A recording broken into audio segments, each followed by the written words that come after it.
In 1899, the most exclusive address in Manhattan was not a fifth avenue mansion where a society matrons held glittering buys. It was a four-story brownstone on East 44 TH Street, where a railroad magnates and Wall Street speculators slipped through market doors to lose entire fortunes before te soon rose over te city. Te ause belonged to Richard Canfield, a self-educated former convict warrad someo transformed, an illegal gambling operation into submitting, resembling a private museum forte American aristocracy. Critiques in teneus papers called ita palace of vice tat corrupted te morals of te city's most powerful men. Te patrons themselves called it te finest private club in America with cuisine rivaling the Monaco's restaurant next door andar walk worthy of any European galleri. This is the story of te Canfield casino. Te illegal empire tat seduced, te hilded, a elite and tem banised, almost completely without a trace.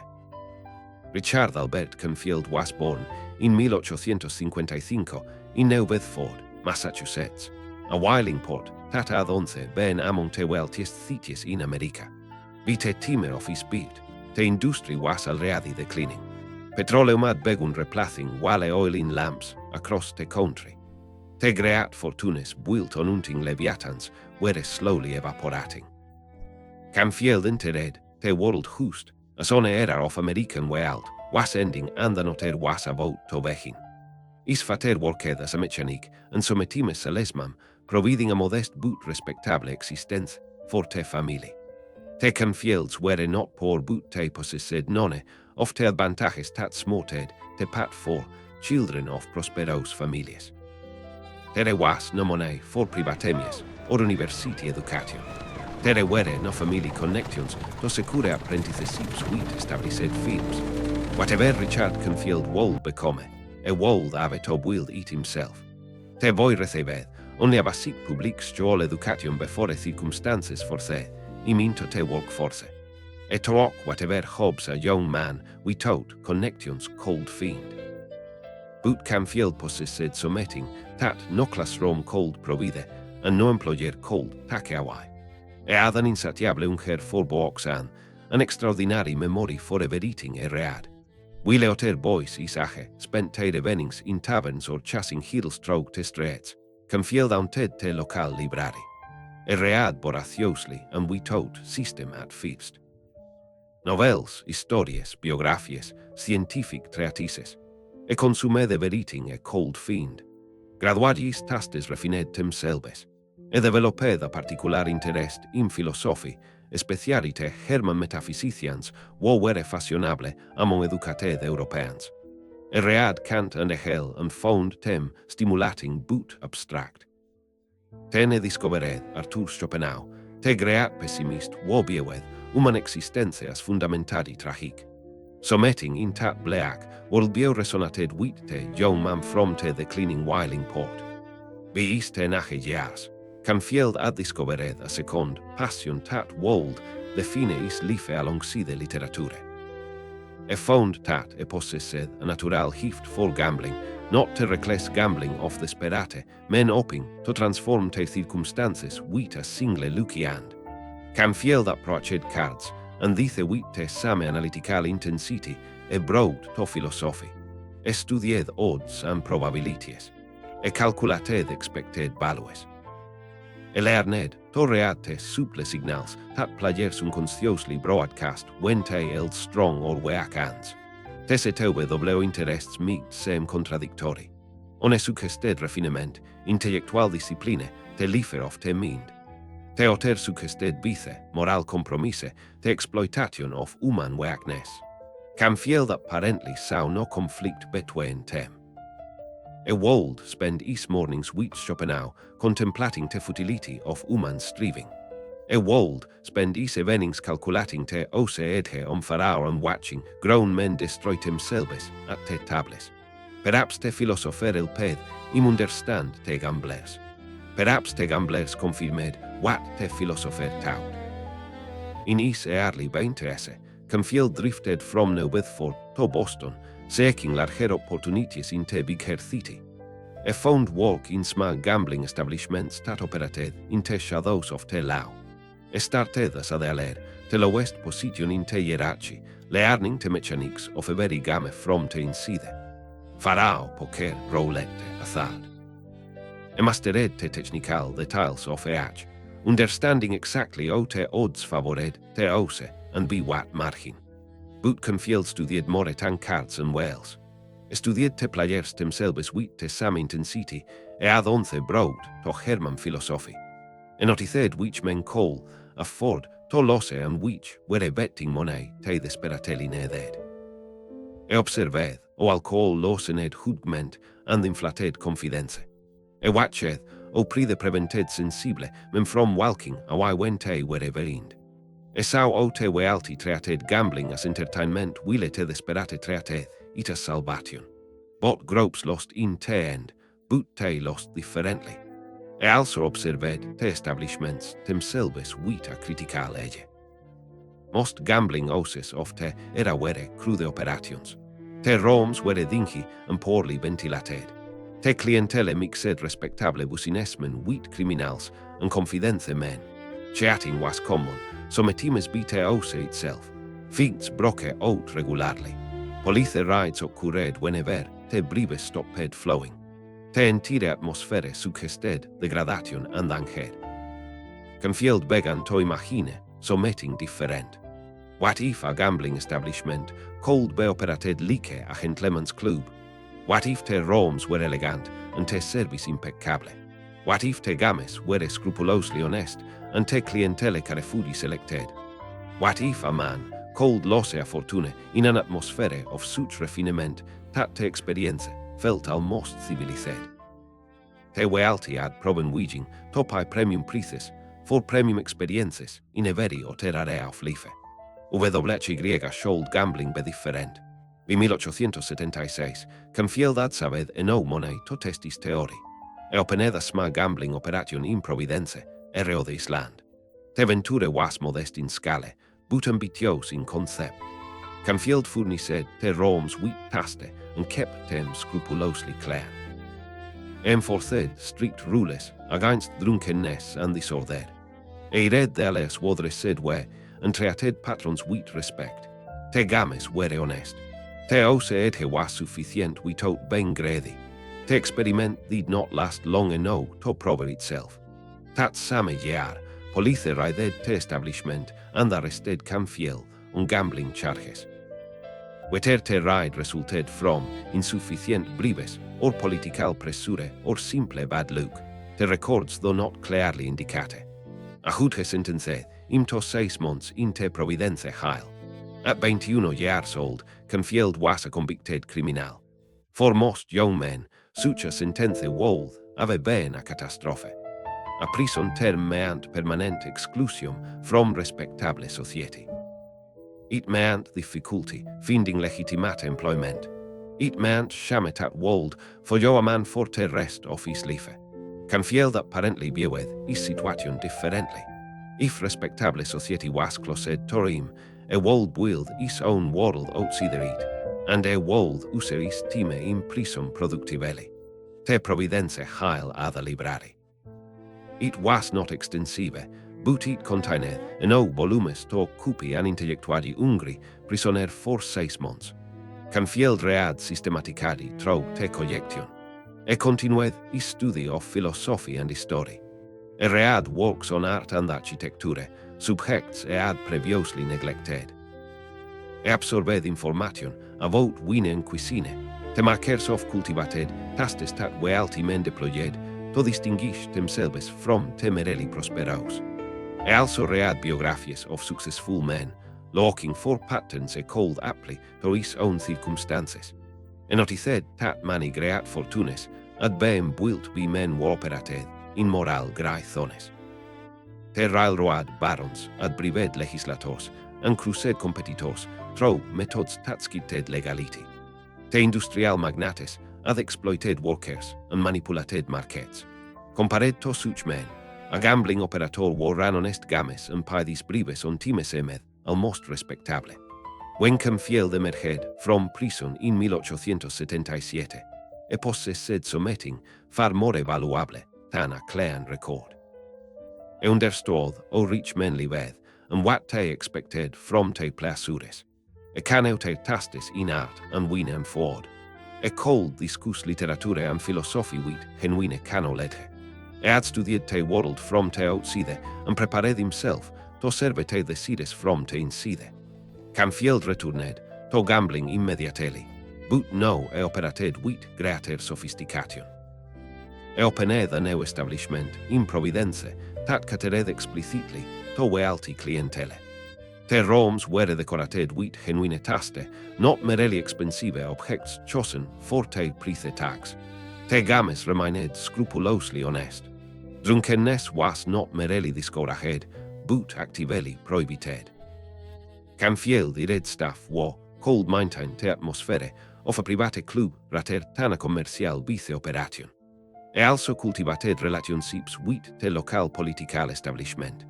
E learned which officials needed to be paid and which preferred favors of oter kins.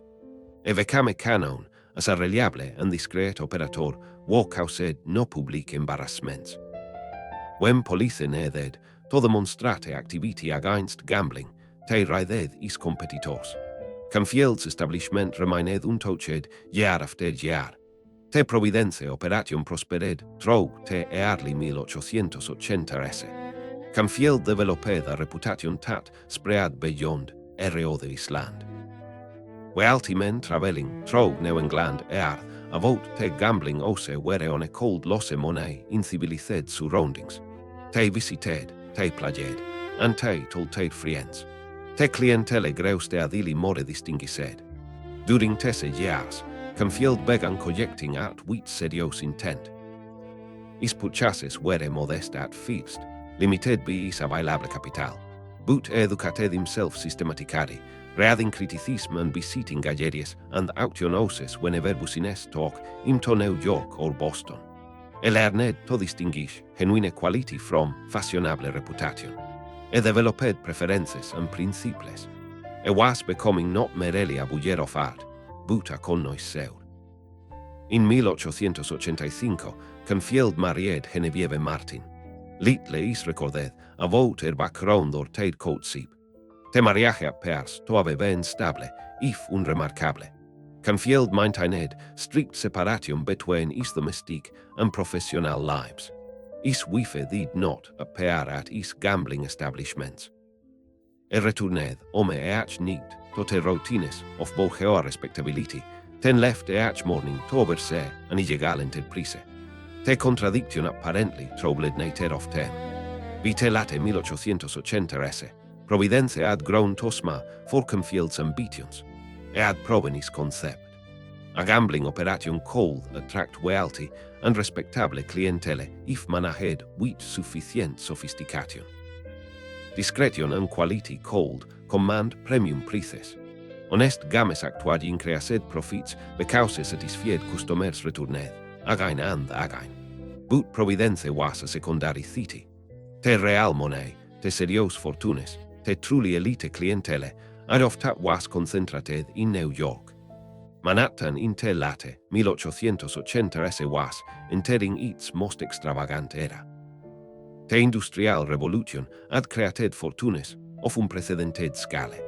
Railroad barons and steel magnates and banking princes commanded wealth that they were fed and eating the nation had previously seen. These men needed wise to spend their money that matched their sense of their own importance. They needed pleasures worthy of their status. Canfield sold his Providence interests and moved to New York in 1888. He was 33 years old. He possessed a modest fortune, a refined understanding of wealthy men's desires, and a vision of what gambling could become in their rigged hands. He had no idea that within a decade he would operate the most famous illegal establishment in American history. He caneu only that New York offered possibilities no other city could match. Providence had been the rehearsal. New York would be the main performance. The New York that Richard Canfield entered in 1888 was a city transformed by money on a scale the world had never seen. te civil war ad created fortunes, te railroads ad multiplied tem. Nova neu generation of industrialists and financiers commanded wealth tat wall avesse med impossible just decades earlier. Honde. Rockefeller Standard Oil controlled 90% of American refining. Andrew Carnegie still misproduced more tan eye of Great Britain. JP Morgan was beginning to consolidate the banking system underis personal authority.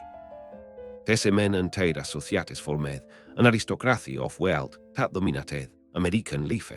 The concentration of riches in Manhattan was occurring. Vi som estimates 70% of the nations corporate et quarters clustered within a few square miles of lower Manhattan. The men warrantes enterprises needed to live somewhere. They needed to socialize somewhere. And they needed to play somewhere. The rigid propriety of the public lives created enormous pressure for private relations.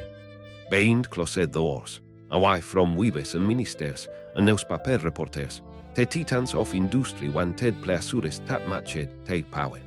Gambling was technically illegal in New York State.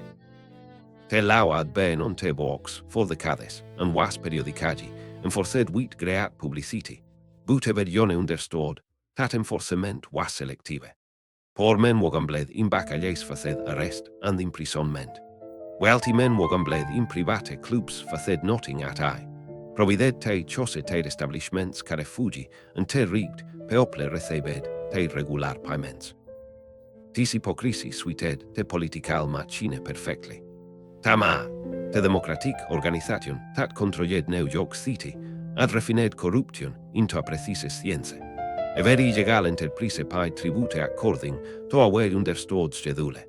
Gambling houses paid police captains, war paid precinct commanders, war paid headquarters officials, war paid the politicians, war appointed them. The system was so orderly that operators called budget for protection as a fixed business expense. Rights occurred only when payments lapsed or when reformers generated sufficient public outrage to require a theatrical response. Canfield understood this system from his Providence experience. A caneo that survival required not just paging te rigged people, but paging them reliably and generously. E also caneo that the system offered opportunities for an operator clever enough to exploit them. The police would always protect gambling. The question was which gambling houses would receive that protection. An establishment that caused no public embarrassments and paid promptly would be favored over competitors who attracted unwanted attention. But Canfield wanted more than mere survival. E wanted to create something unprecedented. E had observed the gambling landscape of New York during preliminary visits and found it disappointing. Most houses were crude operations catering to mixed clientele. The wealthy rubbed shoulders with confidence men and petty criminals. The rooms were dingy. The food was mediocre. The atmosphere suggested degradation rather than pleasure. A Millonarios who lost $50,000 at such an establishment felt not merely poorer, but some also led better experience. Canfield believed a call of fair something different. A world create a gambling house that felt like a gentleman's club. The rooms would be decorated with genuine taste. The staff would be impeccably trained.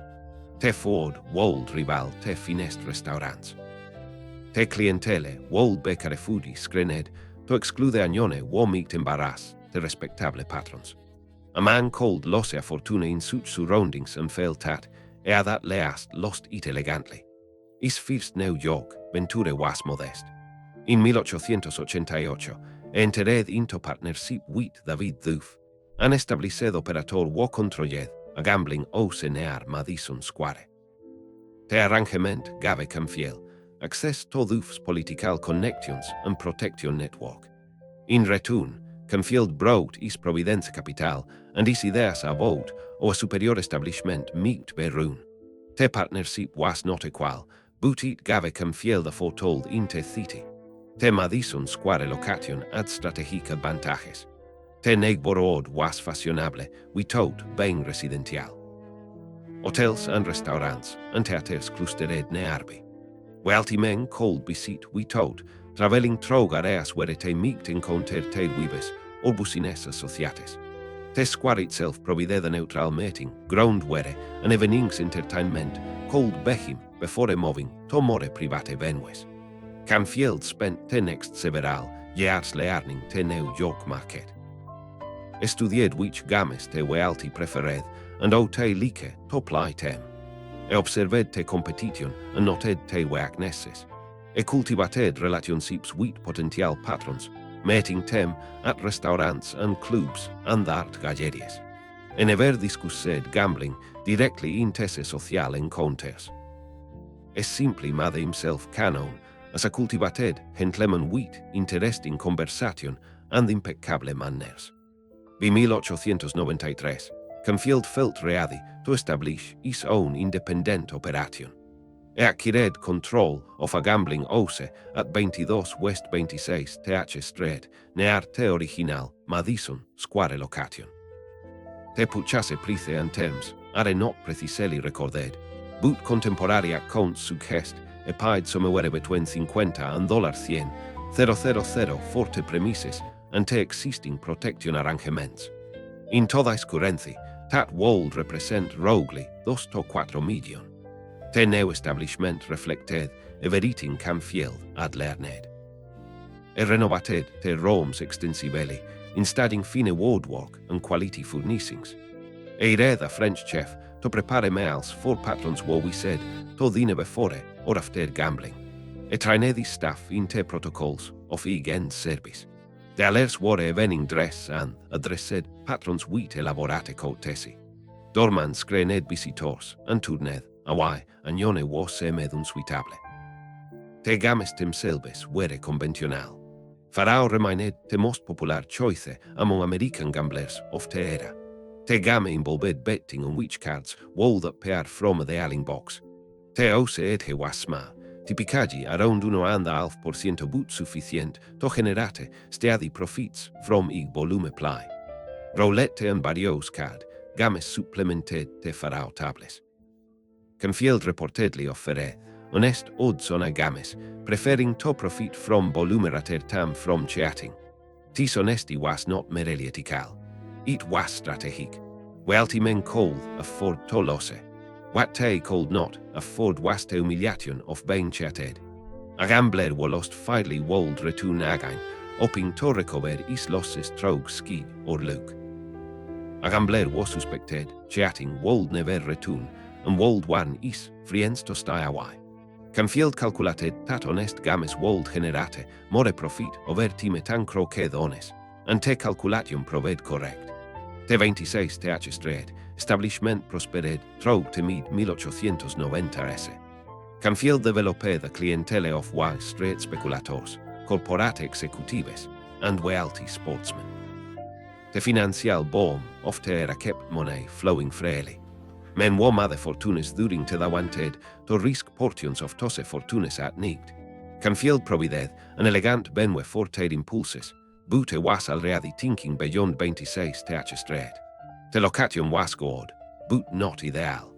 The neighborhood was beginning to change as the city expanded northward.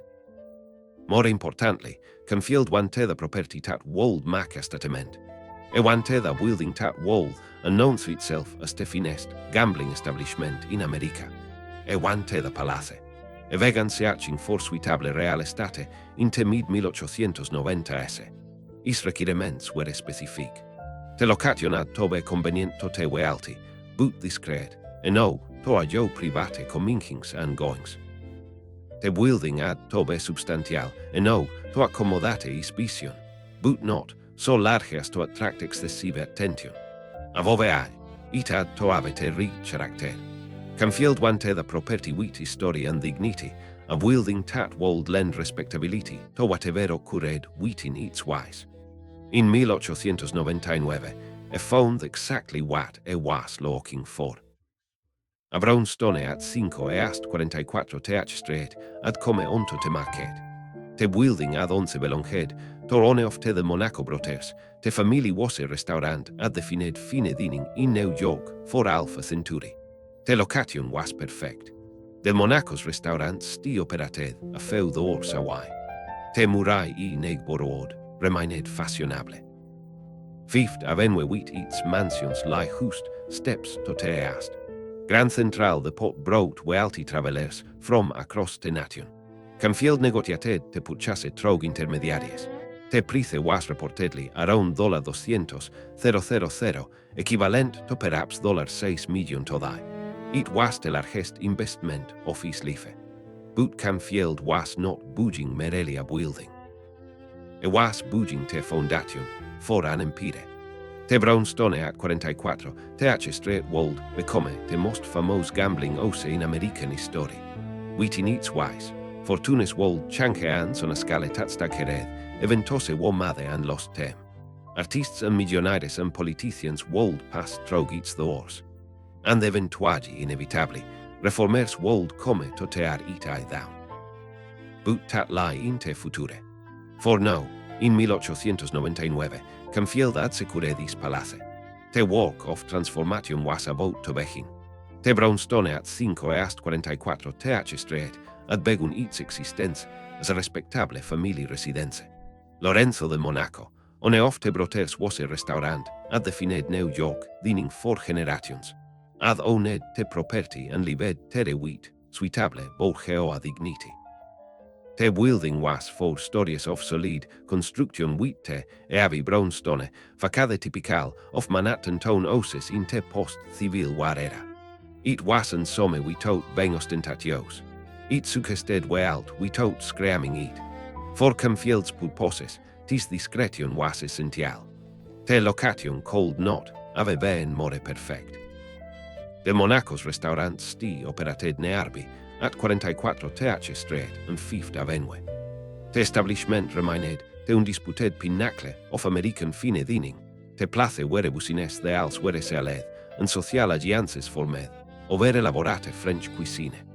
Wealthy men wodined at the Monaco's cold walk a few doors down to Canfield's establishment without the sleep test inconvenience. The journey from dinner to gambling talk perhaps 2 minutes on foot.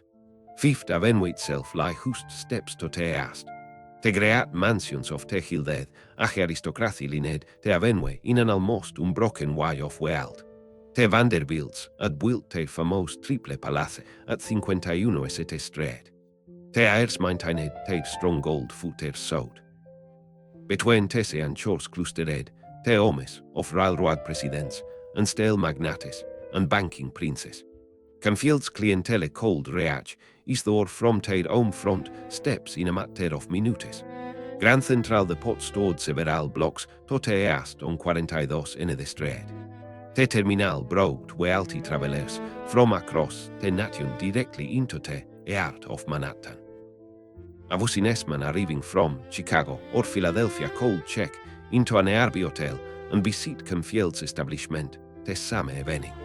The location served not merely local millionaires, but the entire national elite. Canfield took possession of the building in early 1899 and began renovations immediately. The work would take months and cost a fortune. Contemporary accounts suggest spent between $100,000 and $200,000 transforming the interior. In toda its currency, that would represent between $3 and $6 million. It was an extraordinary sum for decorating a 4-story townhouse. But Canfield was not merely decorating. It was creating an environment. The ground floor presented the first challenge. Visitors would enter and their initial impressions would shape everything that followed. Canfield designated the entrance to suggest a private club rather than a commercial establishment. E avi doors opened into a vestibule where a doorman assessed each arrival. To se passed inspection proceded to a reception area furnished with the quiet elegance of a wealthy home. Nothing about the space unknown said gambling. A visitor might have taught himself in the ante-room of a private library or a gentleman's study. The doorman's role was critical. Canfield instructed his staff to admit only those who belonged. Regular patrons were recognized and welcomed by name. Neu visitors required introductium vi established members. Agnone was semed unsuitable, was turned, a wai wheat polite firmness. Drunks were refused, entry regardless of te wealt. Canon troublemakers were permanently barred. Te screening process insured, tat onth incide a patron wold encounter, only is sociale quals or superiors. Te per floors, o sed, te gambling roms themselves. Canfield lavised particular attention on tes espaces. Eired decorators, wonderstod, European taste, and gave temes sentiadi unlimited budgets. Te wise were panled, infine wards, and wheat silk damisk. Te thailings feature de laborate plaster work. Te floors were covered wheat oriental carpets of museum quality. A very detail was chosen to suggest permanence and cultivation. Te furniture matched te setting. Canfield commissioned custom pieces from te finest craftsmen. Te gaming tables were works of cabinetry as much as functional equipment. Chairs were upholstered, inlated and built to support os of comfortable ply. Lighting came from sterile chandeliers and bronze fixtures that cast a warm glow across the rooms. The effect was of a private palacerater than a place of business. But the most remarkable feature of the interior was the art. Canfield had been collecting seriously for years. Now he had wise worthy of his acquisitions. Installed paintings be established masters alongside the works be contemporary artists he admired. The collection eventually included pieces that would have been at home in any major museum. Visitors were caneu noting a voter cold sensitate were surrounded by valuable and beautiful objects. Tose wodid cano a votat were genuinely impressed. The crown of the collection was a portrait by James M.C. Whistler. The American-born artist had become the most celebrated painter of his generation, famous for works like the portrait of his mother tat in the Louvre. Canfield had met Whistler through mutual acquaintances in the art world and commissioned a portrait of himself. The sitting talk placed in Whistler's London studio over several sessions. The resulting work showed Canfield in evening dress, gathering out with the calm self-assurance of a man who had mastered his world. Whistler and Canfield developed a genuine friendship during the portrait sessions.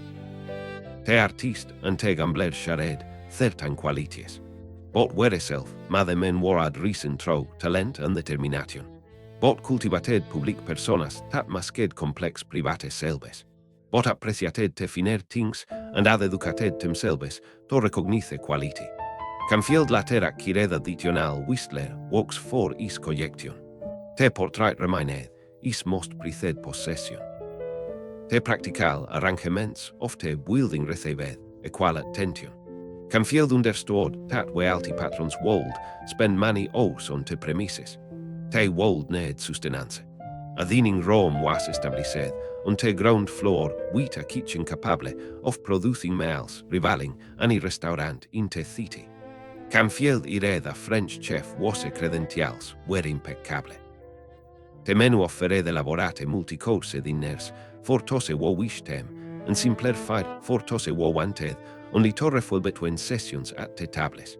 The quality of the food became legendary. Patrons compared the dining room favorably to the Monacos itself. Some claimed it was actually superior. Canfield understood that the meals served multiple purposes. They attracted patrons who might not have come for gambling alone. They kept patrons on the premises longer, increasing the time available for play, and they reinforced the message that this establishment offered excellence in everything it did. Service throughout the building maintained the same standard. Canfield employed a staff of approximately 50 people during peak operations. Waiters in evening dress served drinks with silent efficiency. Attendants anticipated needs before patrons expressed them. A cigar room offered premium selections from around the world. Everything was designated to make wealthy men feel that they were being treated as they deserved. Security arrangements were necessarily elaborate. The building contained enormous sums of cash on any given evening. More importantly, Te clientele included some of te most prominent men in America. Te presence at a gambling establishment was technically illegal and potentially embarrassing. Canfield installed multiple exits that allowed patrons to depart discreetly if circumstances required. Idem passages connected rooms in ways that external observers could not detect. In the event of a police raid, the building could be emptied of patrons within minutes while staff delayed the officers. The staff itself operated under strict protocols. The alerts were trained to maintain absolute discretion about what they had seen and how much those patrons had won or lost. No employee was permitted to discuss the establishment's operations with anyone outside. Violations meant immediate dismissal without reference. The silence of the staff was essential to maintaining the trust of the clientele. Canfield also maintained careful relationships with the authorities. The building's protection required regular payments to various police officials and their political masters. The exact amounts are not recorded, but estimates suggest Canfield paid tens of thousands of dollars annually to maintain his immunity. These were simply operating costs as predictable as rent or salaries. The payments bought not just protection but advanced warning of any planned enforcement actions. The transformation of 5 e hasta 44 TH Street was complete by late 1899. Canfield had created something unprecedented in American gambling. The building was not merely a place where wealthy men could wager money. It was a temple to refined pleasure, a sanctuary from the moral constraints of respectable society. Within its wise, the rules that governed ordinary life were suspended. A man could pursue the series in an atmosphere of beauty and discretion. Contemporary visitors struggled to describe what Canfield had achieved. Some compared the establishment to the private clubs of London. Others invoked the casinos of Monte Carlo, but the comparisons were imperfect. Canfield had created something distinctively American. His gambling also combined European sophistication with American energy. It offered the pleasures of the old world to men who had made their fortunes in the now. The building stood ready. The staff was trained. The games were prepared. A that remained was for the patrons to arrive and for the money to begin changing hands. Canfield had built his palace. Now a world discovered whether the wealthy would come to worship there. By 1902, the Canfield Club had become the worst kept secret among New York's Millonarios. Everyone wanted to know where it was. Everyone wanted to know what happened inside. And everyone wanted understood that discussing it publicly would mean permanent exclusion from its pleasures. The conspiracy of silence held firm year after year. Wealthy men protected their sanctuary by pretending it did not exist.